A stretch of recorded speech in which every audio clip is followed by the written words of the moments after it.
Time to man up. For real, my dad sneered, shoving me out of his truck and abandoning me deep in the woods. 12 years later, they needed my help.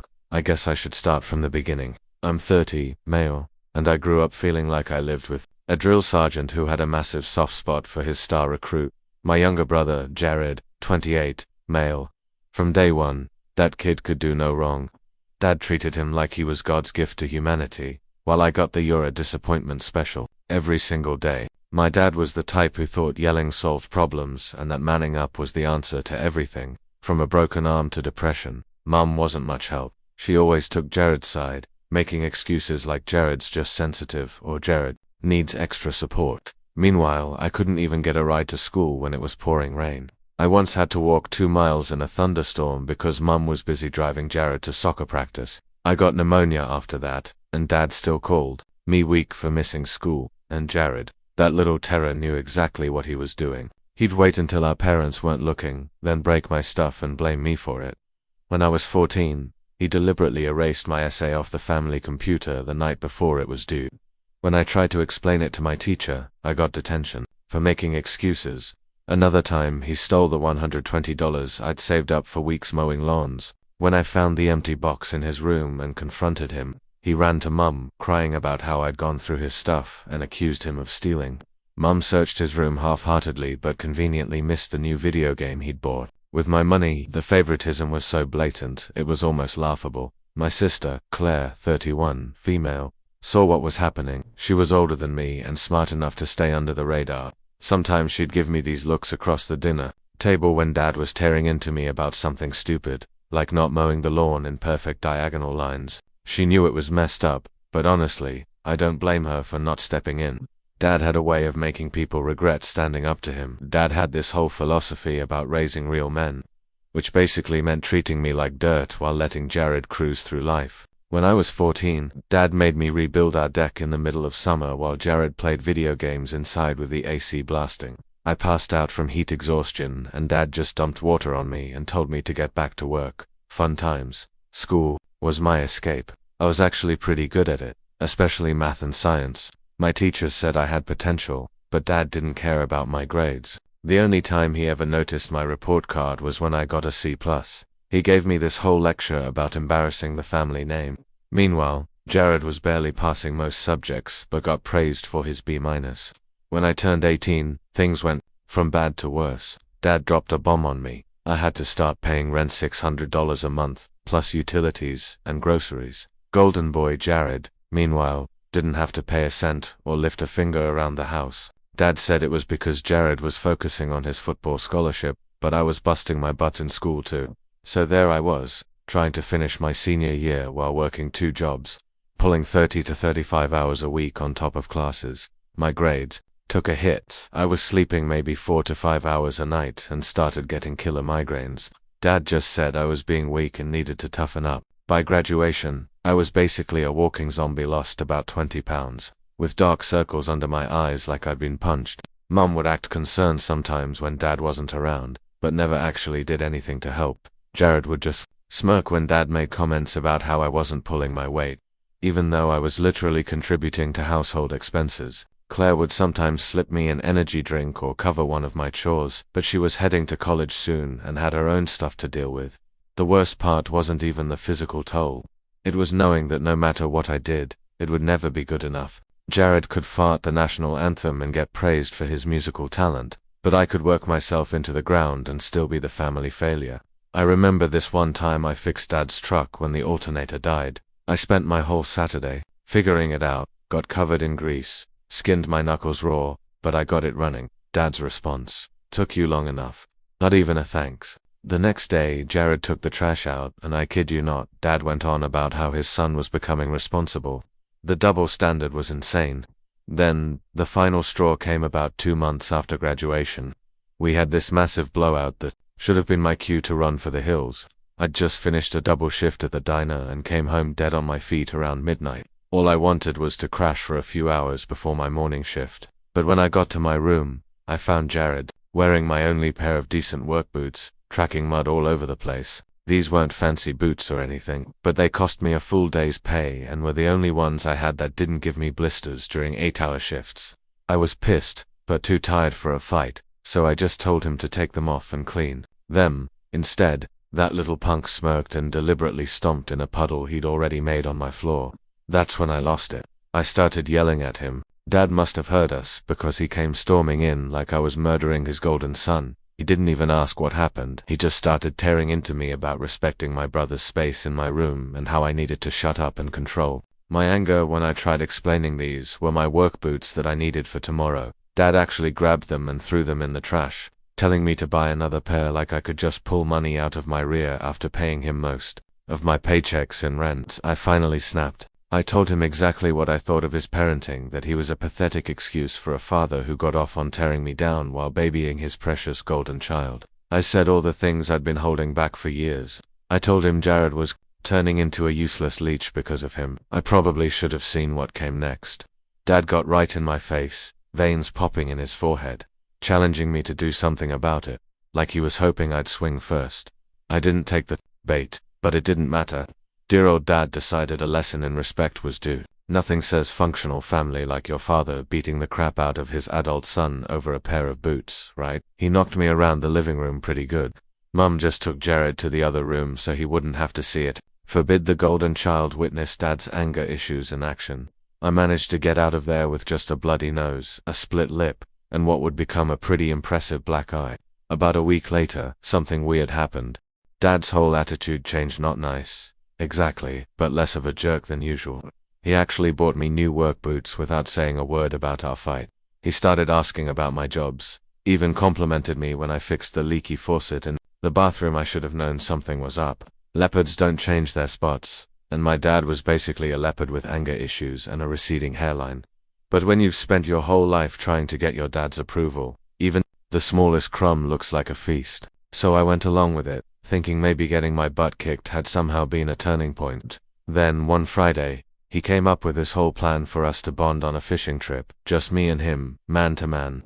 He said he realized I was working hard and wanted to reconnect before I moved on with my life. I gotta admit, part of me actually believed him. When you're raised by someone like that, there's always this dumb little voice hoping maybe this time will be different. So I called in sick to both jobs, which I never did, and we packed up his truck and headed out to this lake, about 3 hours from home. I thought I was about to get interviewed by Dr. Phil. I was dead wrong. The whole drive, he was actually being normal. He didn't say a word, but I thought he was putting his thoughts together. You know, must be hard for him to be a good father after beating the out of me, so I gave him time. But then we stopped for gas in the middle of nowhere, one of those places with nothing but trees for miles.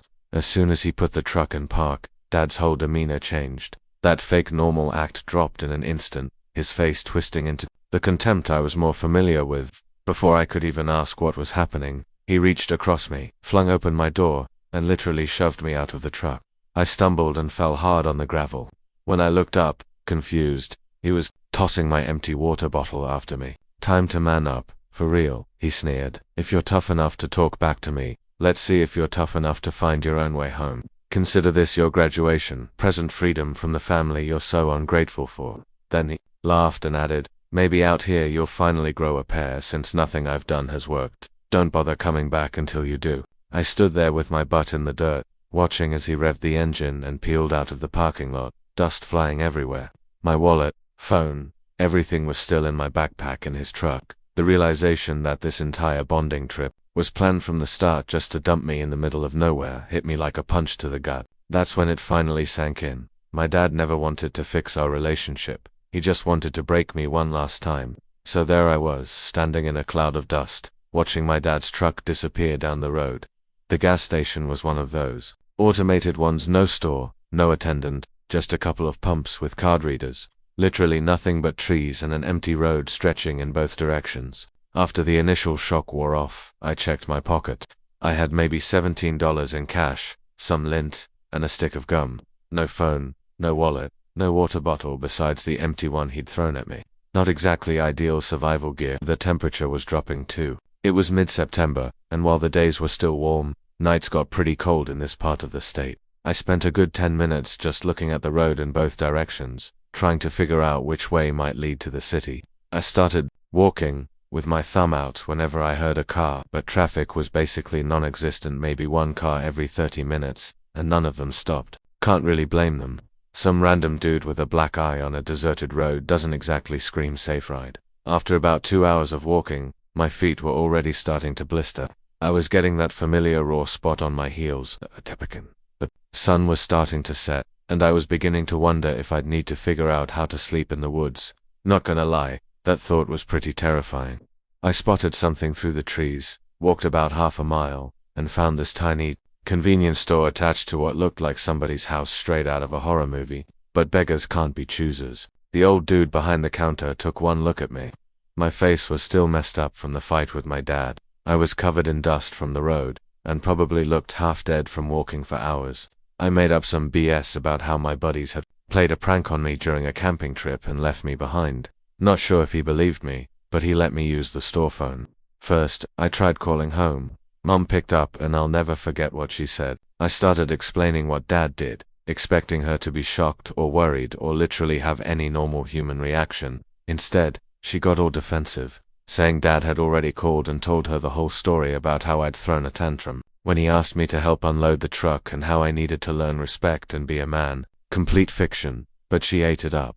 When I tried telling her the truth, she just said I needed to figure it out and that I was old enough to handle myself. Then she actually hung up on me. That's when it really hit me. They were both totally fine with this. They had planned it together. I was never the son they wanted, so they were literally throwing me away.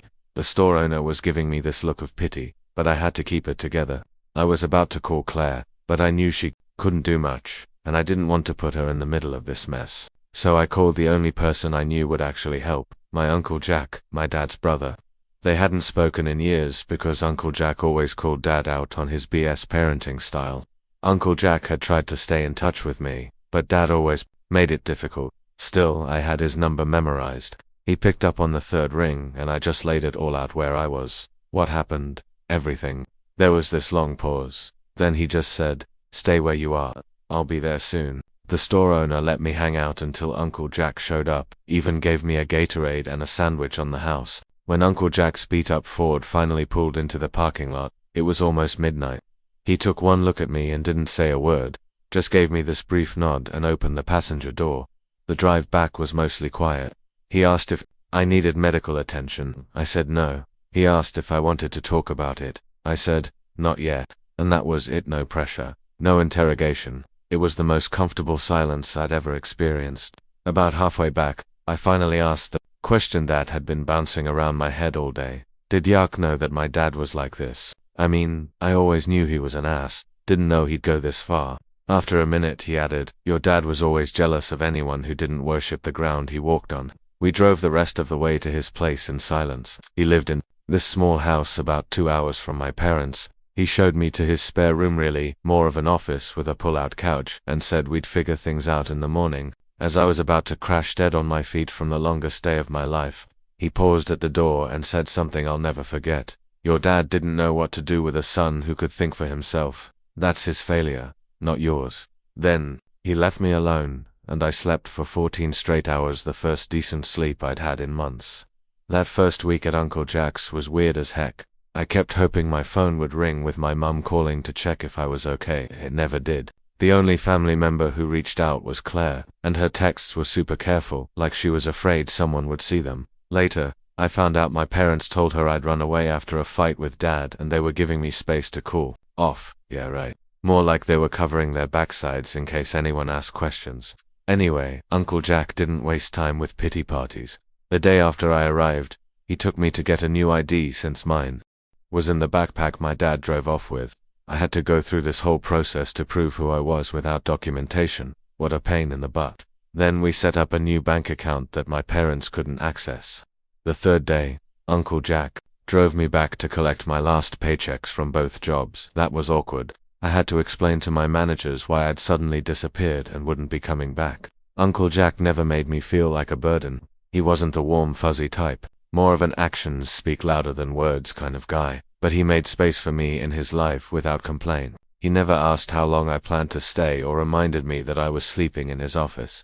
He just handled things with this quiet efficiency that I really respected and appreciated. About a week after I moved in, he mentioned there was an opening at the factory where he worked. Nothing glamorous, basically moving heavy stuff around a warehouse all day, but it paid $15 an hour with actual benefits. That was nearly double what I made at the diner, plus no dealing with annoying customers. I jumped at it. The interview was a joke. The manager was an old buddy of my uncle, and it was pretty clear I had the job before I walked in. Still had to do all the paperwork, but by the end of the week, I was officially employed. My first day on the factory floor was brutal. I thought I was in decent shape from all the manual labor I'd done, but this was different. 10 hours of lifting, carrying, and stacking in a building with crappy ventilation. By lunch, my shirt was soaked through with sweat.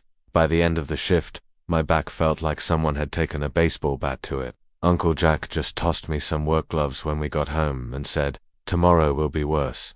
The soreness takes a day to kick in. He wasn't wrong. But the weird thing was, as physically demanding as the job was, it was actually less stressful than my old situation.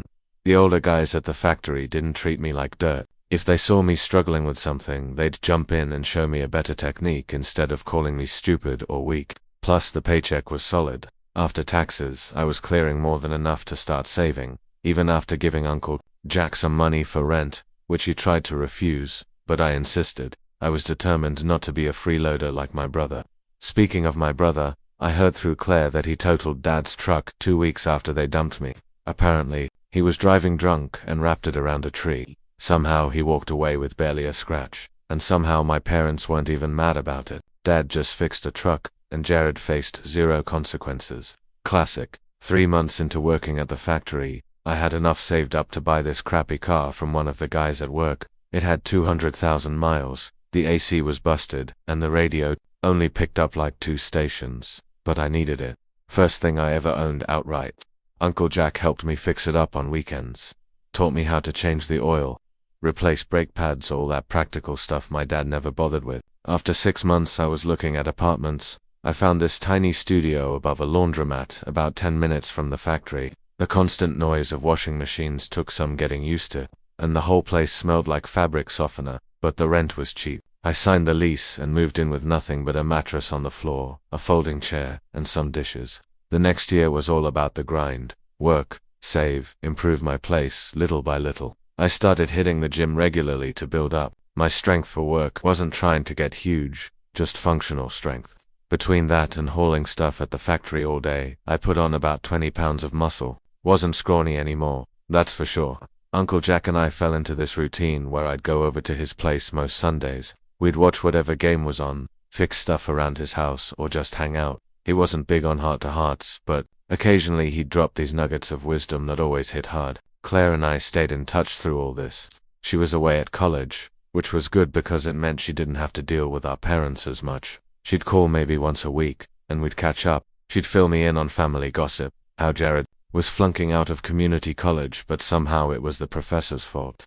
How Dad's contracting business was struggling, but he was too proud to change anything. I listened but felt disconnected from it all, like she was talking about some TV show I used to watch. Around the 1-year mark of being on my own, I got promoted at the factory to machine operator. Better pay, less heavy lifting, more technical skill. I had to learn all these regulations, but I was good at that stuff. That first year on my own, the biggest change wasn't external stuff like the job or the apartment. It was realizing that all the crap my dad had drilled into my head about me being weak or a disappointment was complete BS. Turns out, I was pretty capable when not being actively sabotaged by the people who were supposed to support me. Who would have thought so? After that first year on my own, things started really coming together for me. By 24, I'd worked my way up to shift supervisor at the factory. The promotion meant a serious bump in pay and responsibility. Suddenly, I was in charge of scheduling, quality control, and making sure production quotas were met. I had about 15 guys working under me, some of them twice my age. That was awkward at first, especially with a couple of dudes who still saw me as Jack's nephew. Around this time, I also started taking night classes at the community college, studying business, management. Factory work was decent money, but I wasn't trying to destroy my body long-term like I saw happening with some of the older workers, guys in their 50s with permanent back problems, hearing loss, and messed up joints from 30 years on the floor. No thanks. The classes were tough on top of working 50+ hours a week, but way easier than when I was dealing with my dad's nonsense. I actually got straight A's for the first time in my life. Meanwhile, Claire kept me updated on the family drama. which was getting better and better, or worse and worse, depending on your perspective. Dad's contracting business was tanking. Turns out being a jerk to employees and customers eventually catches up with you. He'd lost some major accounts and was scrambling to stay afloat. Mum had to get a part-time job for the first time in her life, which she apparently complained about constantly. But the real star of the show was Jared. My golden brother had fully lived up to his potential as a complete screw-up. After dropping out of community college, he'd bounced between minimum wage jobs, never lasting more than a few months anywhere. He had 3 DOIs by 22, lost his license, and was now completely dependent on our parents to drive him around. Claire said he'd also developed a pretty serious pill problem, though of course, my parents were in total denial about it. The best part, every time Jared screwed up, he'd blame someone else, and my parents would back him 100%. Boss fired him for constantly showing up late. Boss was out to get him. Got arrested for driving with a suspended license. Cop was targeting him unfairly. Failed a drug test for a warehouse job. Test was obviously wrong. The delusion was Olympic level. By 26, I was operations manager at the factory, overseeing 3 different shifts and basically running the place day to day. The owners, in their 60s, were looking to semi-retire, so they were happy to offload more responsibility to someone competent. I had my own office and everything. I'd also upgraded from my studio to a decent 2-bedroom apartment, traded my Honda for a new Tacoma, and had actual furniture that didn't come from Goodwill. Uncle Jack was pretty much the only real family I acknowledged at this point. We still did our Sunday routine. I tried to pay him back for everything he'd done for me, but he always shrugged it off. Family doesn't keep score, he'd say. That hit hard, considering how my actual parents had done nothing but keep score my whole life. Claire graduated college and got a job in marketing about an hour from where I lived.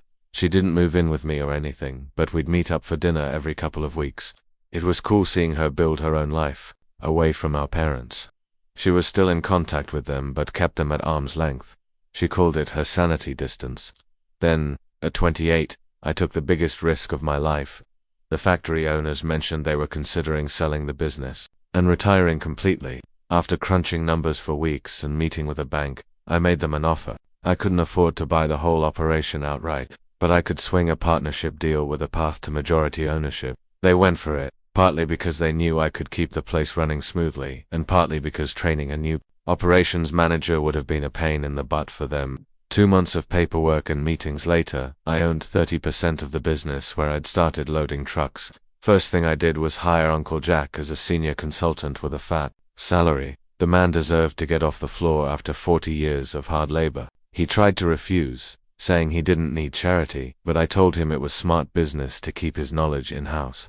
That got him to accept. The second thing I did was modernize everything the previous owners had been dragging their feet on up. Equipment and systems that hadn't changed since the 90s. I invested a chunk of capital in new machinery, better software, and improved safety measures. Workers were happier, production went up, and profits followed. My investment was already paying off within a year. Life was good. I had a career I was proud of, people who respected me, a comfortable place to live, and absolutely zero contact with the people who tried to break me. Perfect ending, right? Except life doesn't wrap up in neat little bows. Claire once called me on a Wednesday night, not our usual catch-up time, so I knew something was up. "Have you checked your email today?" she asked, sounding weird. I hadn't. I'd been in meetings all day. I pulled it up while we were on the phone and saw something from an address I didn't recognize. When I read it, my stomach dropped. After more than a decade of silence, my mother had found my work email and sent a message. Claire confirmed she'd gotten one too.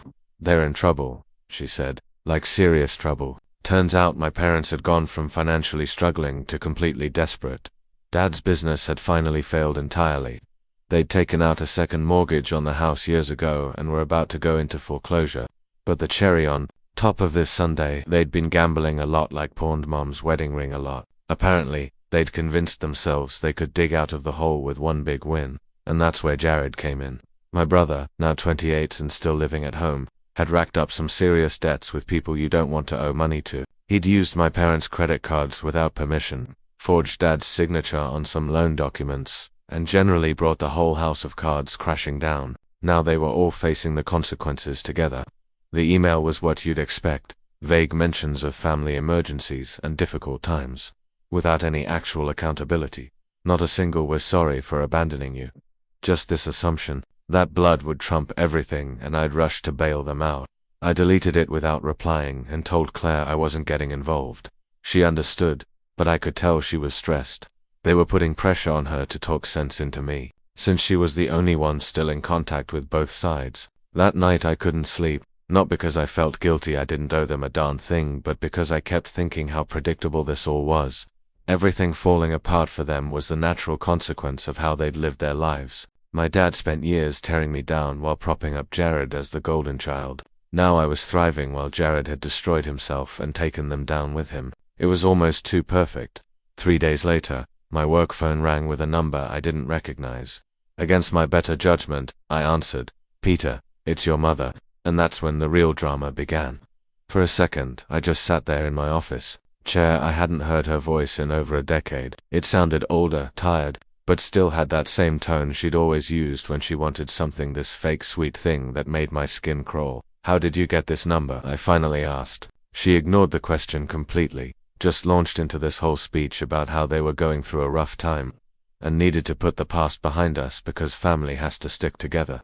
Classic manipulation tactics, trying to skip right over the part where they tossed me in the woods and pretended I didn't exist for 12 years. I let her talk, not saying a word, partly because I was still processing that this was actually happening, and because I knew it would drive her crazy. My mom always hated silence. After about 2 minutes of her rant, she finally got to the point. They needed money, a lot of it. The house was going into foreclosure in 3 weeks. Dad's business was bankrupt, and Jared had made some poor decisions that had financial consequences. I almost laughed. "When's the last time you called me, Mum, to check if I was okay, or maybe to see if I was alive?" She got defensive immediately. "You know how your father is. He has his pride, and you weren't exactly reaching out either." Unbelievable. I was the one who needed to reach out after they abandoned me. The twisted logic they had. How much, I asked, just to see what they thought I was worth. $150,000 to clear everything up, she said, like she was asking to borrow. $20. We can work out a payment plan, of course. Yeah, right. Like they'd ever pay back a dime. I told her I'd think about it and hung up. Then I called Claire. She confirmed everything. Mom had said about their financial situation, but added the parts Mom had conveniently left out, like how they'd blown through their retirement fund at casinos and how Jared had stolen their credit cards to pay off some seriously bad people. The situation was even worse than Mom had made it sound. The next week, Mom called every day, getting progressively more desperate. Dad never called himself too proud, I guess, but she kept saying he was concerned and wanted to make amends. I didn't believe that for a second. Finally, I decided to end this once and for all. I told Mum I'd meet them at my office that Friday to discuss options. I had zero intention of giving them money, but I wanted to see them face to face. Maybe part of me needed closure. Maybe I wanted them to see what I'd built without them. Either way, it was time to finish this chapter of my life. Friday came, and they showed up at the factory right on time. I watched them through my office window as they pulled up in a beat-up old Buick. Dad had lost weight, had this defeated slump to his shoulders that I'd never seen before. Mom's hair had gone completely gray. I had my assistant bring them to my office. A look on their faces when they saw me sitting behind that big desk in my own office was almost worth all the grief they'd put me through. Dad's eyes darted around, taking in the awards on the wall, the view from the window, all the signs that I'd done pretty darn well without him. Mom was doing that fake smile thing, probably already calculating how much she could squeeze out of me. "Peter, you look good," she started, all sugary. "We've thought about you so often." I didn't bother with small talk. Let's get to the point. You need $150,000 or you lose the house. Jared screwed up again, and you're out of options. That about cover it. Dad finally spoke. The economy hit my business hard. We made some investments that didn't pay off. He couldn't even admit they'd gambled it all away. "Claire told me everything," I said. "About the casinos, about Jared stealing your credit cards, about the second mortgage." That shut them up for a second. Mum recovered first. "Everyone makes mistakes, but we're family. Family helps each other through tough times. Funny how I wasn't family when you left me stranded in the middle of nowhere with nothing but the clothes on my back, or when Dad beat the crap out of me over a pair of work boots, or when you hung up on me when I called for help." Dad's face got red. "That was different. You needed to learn to be a man. And what did Jared need to learn when you bailed him out after every DUI, after he stole from you, after he totaled your truck?" No answer to that. just uncomfortable shifting in their chairs. All right, I said calmly. You need $150,000 to get the house back, right? Fine. I'll give you $250,000, $150,000 to save the house, another $100,000 for your retirement. They looked shocked. Then my mother smiled. Peter, I knew you still cared about us. However, I continued, I have one condition. I will abandon you in the woods. If you can find your way out within 3 days, I'll give you the money. Dead silence. Then my father slammed his hand on the desk. You ungrateful little bastard. This is how you treat your parents. I shrugged. Your choice. No one's forcing you. I called security to escort them out. Dad actually stood up, face purple with rage. You ungrateful little after everything we did for you. Everything I did for me. I cut him off. You mean like charging me rent at 18 while Jared lived free, or abandoning me in the woods, or telling Mum to hang up when I called for help? That's everything. Mum tried a different approach, all tears and manipulation. Peter, please, we're about to be homeless. Jared is in real trouble with dangerous people. I shrugged. Your choice, no one's forcing you. I called security to escort them out, and since that day, I stopped hearing from them. After they left, I sat in my office for a long time, just processing. I thought I might feel bad or conflicted, but I didn't. I just felt done, like I'd finally closed a chapter that had been hanging open for too long. I called Claire that night to give her the rundown. She wasn't surprised either, said they'd rather lose everything than admit they were wrong about anything. A year has passed since then. I'm doing great with my job, and I haven't heard from them again. Sometimes news still finds me though. Claire and I would grab some coffee together whenever she visited. One day she told me my parents had lost everything. I didn't ask for details, I didn't care. Do I feel bad about how things turned out for them? Not even a little. They made their choices. I made mine. They threw me away expecting me to fail, but instead, I built something better than they ever had. The ultimate karma isn't taking something from them, it's succeeding so completely that they have to live with knowing what they threw away. Some bridges stay burned for a reason, so yeah, that's it. To answer some common questions, no, I haven't heard from Jared directly and don't plan to. We were never close even before all this. Yes, I'm still part owner of the factory, and business is good. For those saying I should have helped my parents anyway because they're still your parents, hard disagree. DNA doesn't entitle you to exploit someone you've abused. They had a chance to own their mistakes and couldn't even do that, and no, I don't think I was too harsh.